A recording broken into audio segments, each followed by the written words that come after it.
Alors aujourd'hui je suis très contente de vous retrouver pour vous faire un tag avec une youtubeuse que je pense pour beaucoup vous adorer et il s'agit d'Oria. Hello. Donc j'espère que ce tag va vous plaire, c'est le tag Nobody, donc personne n'est parfait. Je l'ai vu sur plusieurs chaînes et je l'ai trouvé vraiment très intéressant et surtout à deux je pense que c'est un petit peu plus sympa à entendre. Donc sur ces bonnes paroles on va commencer.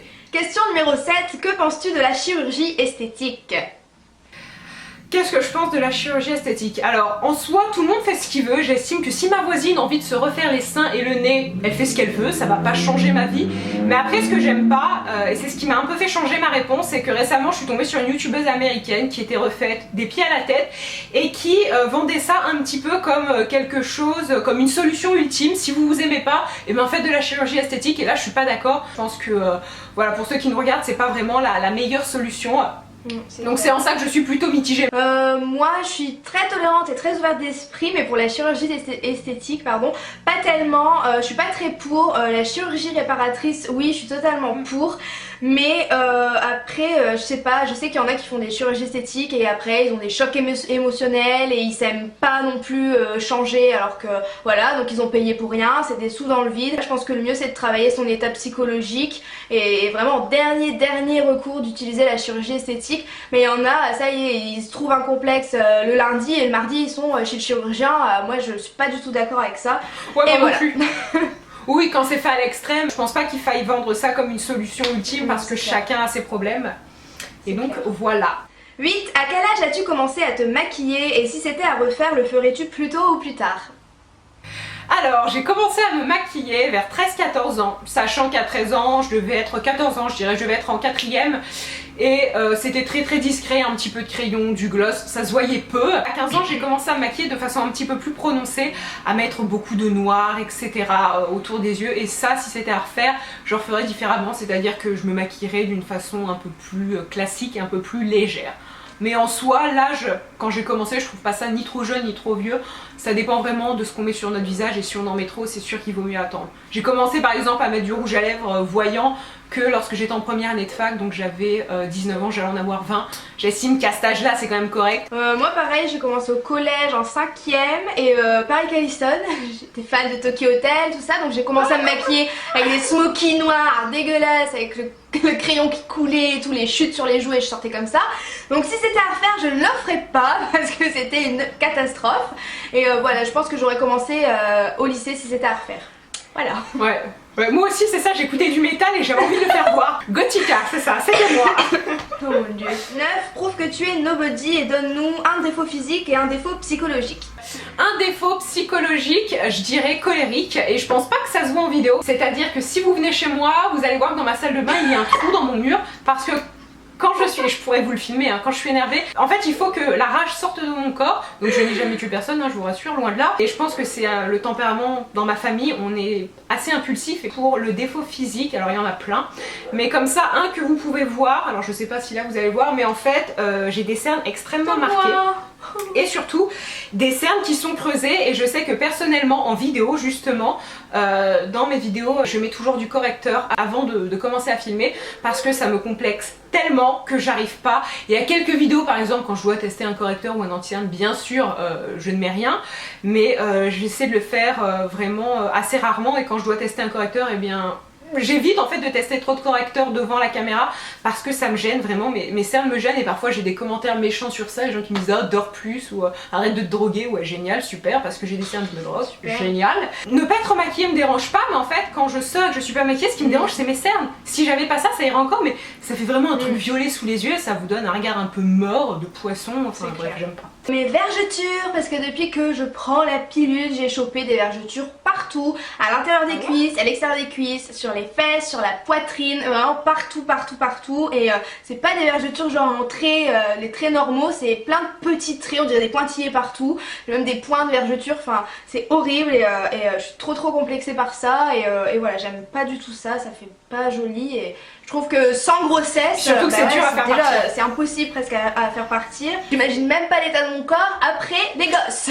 Voilà. Et pour le psychologique, je dirais que je ne vais pas assez vers les gens. Pourtant je suis quelqu'un d'assez sociable, mais je vais jamais vers les gens de mon entourage, genre je vais jamais demander des nouvelles et tout, et je ne ferai jamais le premier pas. Donc si les gens ne viennent pas me parler, et ben je viendrai pas leur parler et on me le reproche tout le temps, voilà.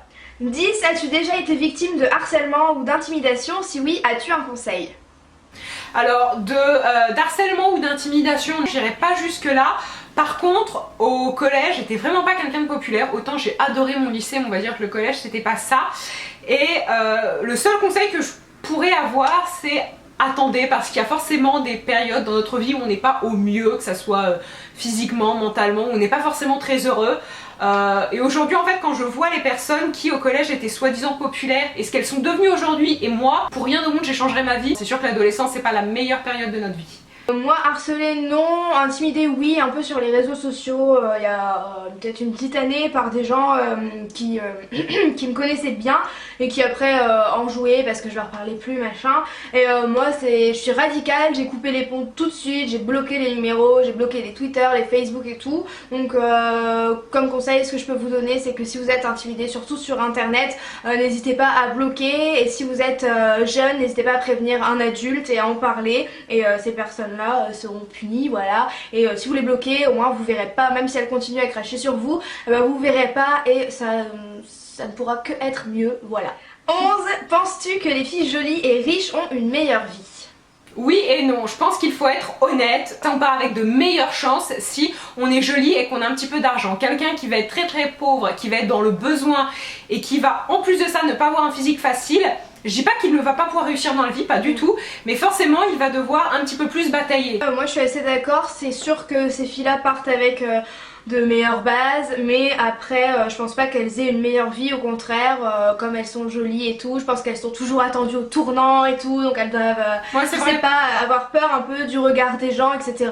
Et la richesse ne fait pas tout, justement si elles ont déjà tout, enfin qu'est-ce qu'elles peuvent espérer de plus dans la vie? Nous au moins on est on n'est pas pauvres, mais on n'est pas des personnes riches, en tout cas moi je suis pas riche, et au moins c'est des objectifs de ma vie, de me dire le mois prochain j'aimerais bien m'acheter ça, ça, ça, donc voilà, non je pense pas qu'elles aient une meilleure vie. Question numéro 12. Arrives-tu à t'accepter comme tu es?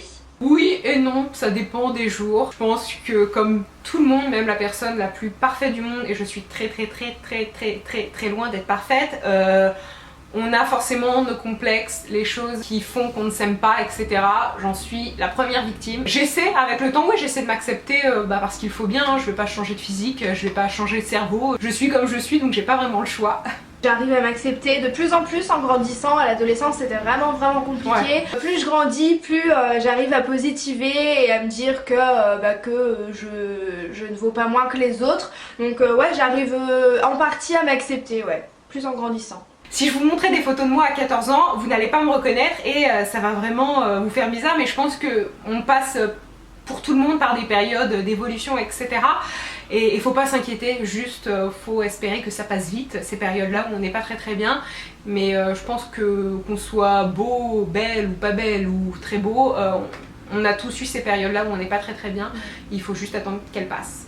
Question numéro 13 et dernière question. Quel message souhaites-tu passer à tes jeunes abonnés? Celui que je viens de dire en fait. Acceptez-vous et surtout...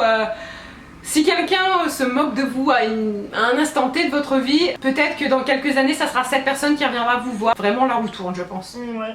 Moi c'est pareil, aimez-vous comme vous êtes, vous devez être votre propre modèle, n'essayez pas de ressembler à un tel ou un tel, soyez vous-même et essayez d'apprécier vos qualités et de mettre un peu de côté vos défauts ou d'apprendre juste à vivre avec. C'est très important d'être son propre modèle et de se fixer des objectifs, voilà, et voilà, je pense que c'est tout ce que j'ai à vous dire.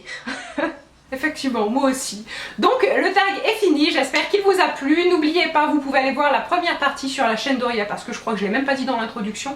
De toute façon, je vous aurais mis un lien. Je vous mettrai le lien de sa chaîne et du tag en barre d'infos et sur l'écran. Donc si vous êtes sur mobile, allez voir en barre d'infos parce que vous ne le verrez pas sur l'écran.